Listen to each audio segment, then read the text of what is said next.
السلام عليكم. هاي البديل مالت الشيشة. الله يفرض الشيشة انكسرت، لا سمح الله. هاي الدبة مقوق العريض الشكل البديل مالت الشيشة. شغلة قوي بس مشدودة للنص فوق البور بصبعين الماي مالتها.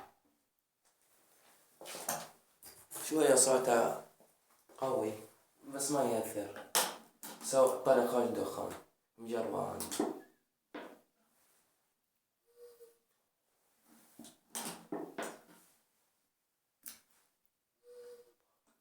طبعا ما حاط لها ماي.